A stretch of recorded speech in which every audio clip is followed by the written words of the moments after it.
Apapun yang Allah berikan kepada kita, ini bisa menjadi istidraj dan dia membobol si berangkas ini tadi. Maka cara untuk memagar si berangkas ini, nggak boleh hari ini zikir, besok nggak zikir.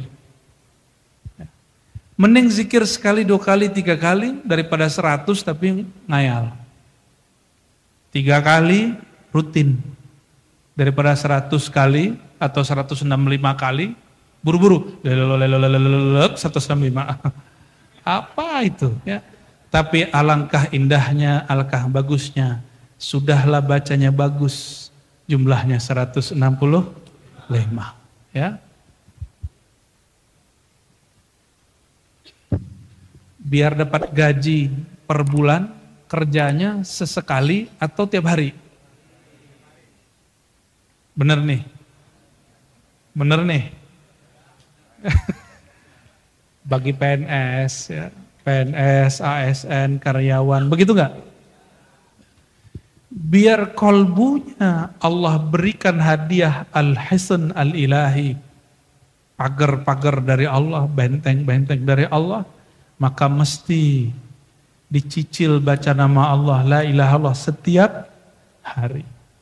Kita kurang adil, jaga ekonomi, kerja setiap hari, tapi jaga kolbu, mereka tidak zikir setiap hari.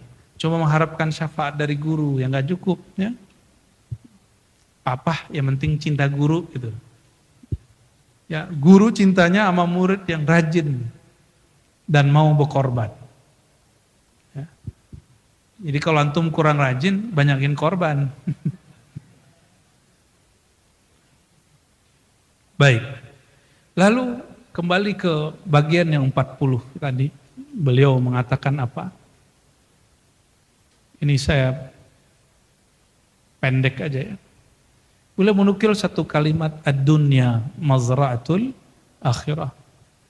Dunia itu jangan dipisahkan dengan akhirat. Dunia itu ladang untuk sukses di akhirat. Inilah ajaran penting bahwa pencinta Syekh Abdul Qadir Jilani, pencinta manaqib Syekh Abdul Qadir Jilani pasti rajin kerja di dunia. Kenapa dia rajin? Karena dia tahu dunia adalah mazra'atul akhirah. Mau pergi haji bisa nggak kalau nggak kerja? Bisa, tapi hatinya harus kerja. Pergi haji, ada yang berangkat, ada yang diberangkatkan itu masalahnya bab tajrid. Sampai nggak nih maqam tajrid? Tajrid itu kita dikejar dunia. Kalau asbab, antum cari dunia. Kalau nggak nyari, nggak makan, itu namanya nggak berobat, nggak sembuh, berarti Tapi antum nih duduk-duduk aja, sebut-sebut nama Allah doang. Nongol duit, nggak tahu caranya gimana. Ada aja yang nganterin. Gimana? Sudah begitu belum? Belum. Jadi jangan sok-sokan tawakal. Itu bukan tawakal, itu namanya malas. Ya. Malas sama tawakal itu kembar secara zahir ya. Batinnya beda. Jika rajin menanam, pasti rajin memupuk ya. Pasti apa ujungnya? Manen. Ada ungkapan may yazra' yahsud. Orang yang menanam pasti panen. Kapan menanam nama Allah dalam kalbu? Pernahkah menanam, menancapkan nama Allah di dalam kalbu? Sehingga dia tumbuh menjadi sebuah as-sa'adah, kebahagiaan. Kalau tidak pernah nanam nama Allah di kalbu, nggak akan pernah tumbuh kebahagiaan. Gelisah terus. Orang mau meninggal, itu lidahnya masih bisa ngomong nggak? Nggak bisa. Maka zikir itu meskipun kata Syekh Abdul Qadir yang di kitab ini, meskipun zikir itu dengan lisan, tapi hakikatnya ada di dalam kalbu. Lidah ini dia cara untuk bercocok tanamnya. Cara bercocok tanamnya pakai, ya kenapa saya mesti pakai lisan ngajar antum? Karena antum nggak semuanya ngerti bahasa hati kan? Kalau nggak saya diem aja. Udah beres, pulang kita kan. Tapi karena nggak semuanya ngerti bahasa hati, maka mesti pakai bahasa lisan. Selevel Rasulullah masih berbicara dengan lisannya untuk memahamkan sahabat. Ya. Jadi selawat-selawat doang, nggak ikut ngaji, nggak dapat berkah yang sempurna. Nah ini ingat nih, antum jangan selawatan doang, ngaji juga, ya. Jangan gengsi ikut ngaji. Ini kadang-kadang gengsi ikut ngaji.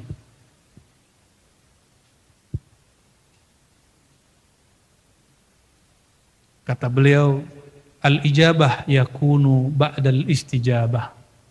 Kapan Allah menjawab doa? Ketika sudah ada namanya istijabah. Apa arti istijabah? Istijabah itu usaha dan doa untuk mewujudkan hasil yang kita minta. Itu Jadi apa beda mustajab dengan mujabud dakwah? Mustajab itu mesti ada usahanya dulu. Wujuduz zara' innama yakunu ba'da zira'ah. Tidak mungkin orang panen cuma dengan doa. Saya doa ada tanah nih 1 hektar depan, ya Allah, tumbuhkan ya Allah, tumbuhkan ya Allah. Saya mau panen 3 bulan lagi ya Allah. Bisa enggak? Hah? Kecuali antum punya khodam.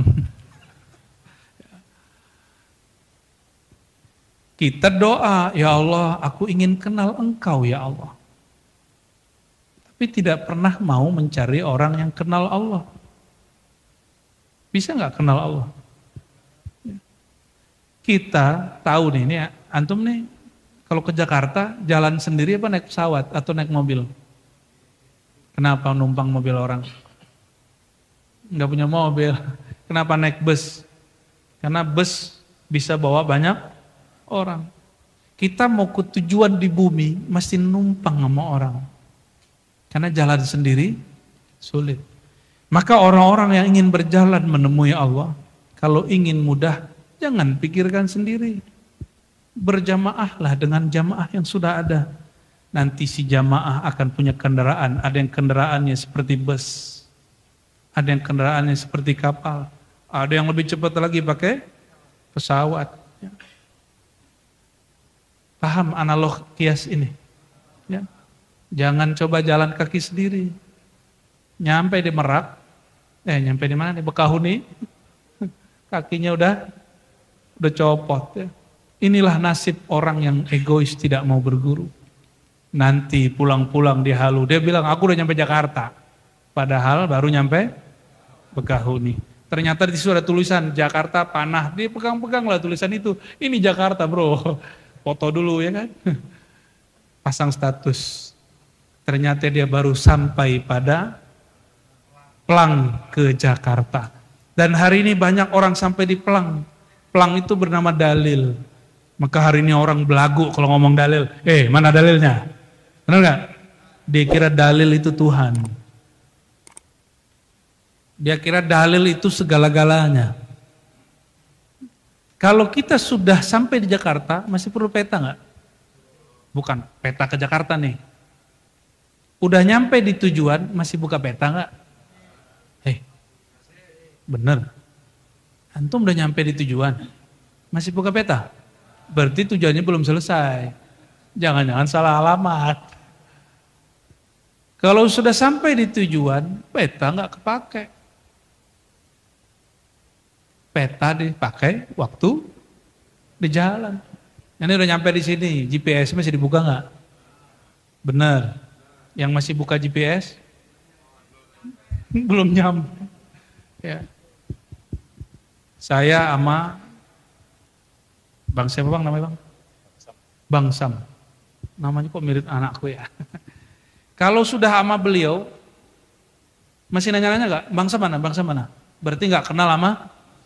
Oke, paham? Allah itu pernah gak misah dari kita? Terus kenapa orang merasa jauh dari Allah? Karena dia nggak kenal sama. Gampang tuh. Kok orang bilang doaku kok gak didengar sama Allah ya? Emang Allah jauh. Sejak kapan Allah jauh darimu? Maka Syekh Abdul Qadir mengatakan, orang yang berkata bahwa Allah tidak dengar doaku, Allah jauh dariku, innama qailuhu jahilun billahi tabaraka ta'ala. Itu yang ngomong begitu orang-orang gak kenal Allah subhanahu wa ta'ala. Sejak kapan Allah tidak dekat sama kita? Ada nggak dalilnya? Nggak ada. Yang ada kita yang menjauh dari perasaannya. Jika Allah menjauh dari hamba, hancur hamba itu. Maka ketika Allah sudah nggak memandang kolbu, nggak memandang si hamba, hamba mati. Itu pohon-pohon yang mati udah nggak diurusin sama Allah. Orang-orang yang meninggal, tubuhnya udah nggak diurusin Allah. Yang diurusin apa? Cuma ruhnya. Kolbu itu berkait dengan ruh. Kolbu itu yang dipandang. Maka jika tubuh hancur, Allah masih memandang enggak? Masih. Apabila dia telah mendapatkan nazrah, pandangan ridha Allah waktu di dunia, barulah ketika dia mati, bahkan dia saat masih hidup, dengan memandang wajahnya murid mendapatkan berkah. Orang sahabat melihat dia mendapatkan kenyamanan. Jadi Allah kalau sudah ridho sama kolbu seorang hamba, kita tatap dia, kita senang. Tapi ada masalah, kalau antum iri dengki enggak? Kalau ngeliat wajah siapa? Sombong. Padahal yang sombong dirinya sendiri. Aneh nggak nyaman duduk sama dia. Ya, orangnya nggak menghargai, aneh gitu. Ternyata masalahnya dia kurang merasa dihargai. Mau sampai kapan antum mau dianggap makhluk? Untuk apa makhluk anggap kita tapi Allah nggak anggap kita? Untuk apa tangan dicium sama orang tapi orang terpaksa nyium tangan ente? Bukan dengan hatinya.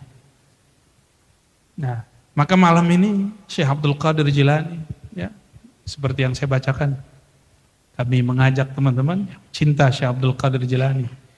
Ajaran-ajaran yang begini yang mau kita buka. Ajaran begini nikmat atau berat? Kalau enggak kita ngaji pahala aja. Salat duha 12 rakaat, banallahu baitan fil jannah, Allah bangunkan 12 surga di surga. Rumah di surga. Tapi hadisnya dhaif. Mau rezekinya banyak, sholat duha ente. Jadi kalau enggak mau bab rezeki enggak sholat duha. Mau beli mobil mas, sholawat 1000. Jadi kalau ente enggak mau mobil, enggak usah sholawat, kan gitu. Lagi sakit, sholawat aja sholawat. Jadi kalau enggak sakit, enggak usah sholawat. Masih mau begitu, ya, masa kajian begitu mestinya sudah kita naikin. Ya, kita sekarang bisa paham faedah sholawat rezeki lancar. Tapi tujuan sholawat bukan melancarkan, tujuan sholawat supaya Allah kekasih sejati Sayyidina Muhammad, sang pemberi rezeki itu menatap kalbu kita dan Allah ridho. Sekali Allah ridho, antum minum sedikit bisa tahannya lama. Tapi kalau Allah tidak ridho, antum minum bergelas-gelas, rasanya apa? Gak enak, gak puas. Sekali Allah tidak ridho, maka si hamba gelisah. Hidupnya sudah enak menurut mata orang, tapi menurut dia, setelah pandemi ini hidup ini tambah susah. Saya masih ingat sebelum pandemi dia ngomong begitu juga.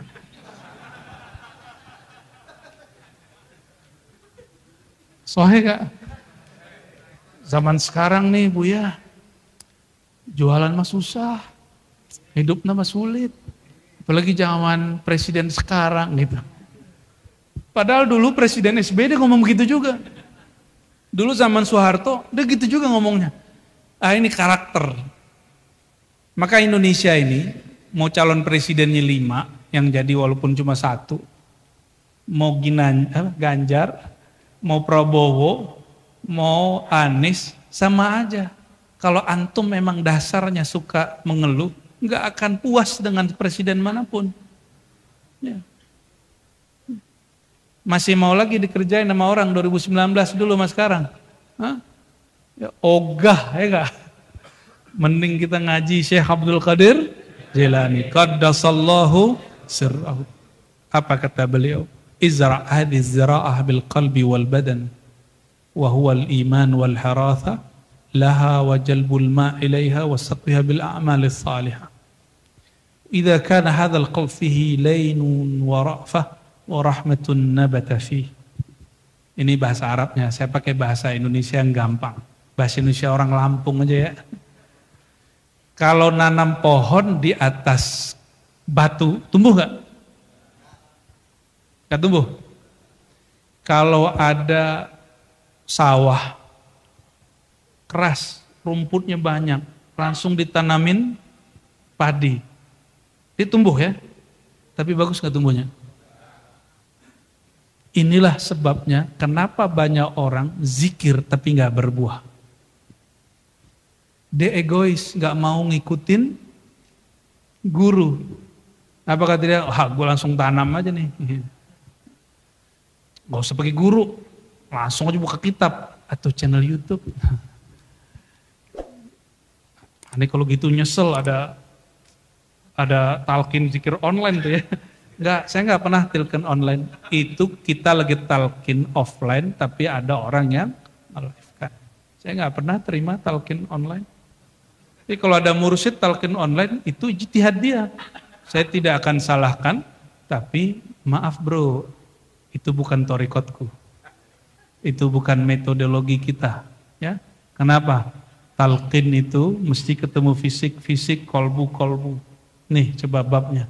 Izra' hadhihi zira'ah bil qalbi wal badan. Dua-duanya. Kalau mau nanam kalimatullah dalam kolbu, mesti dengan kolbu. Kalau pakai kolbu doang bisa online.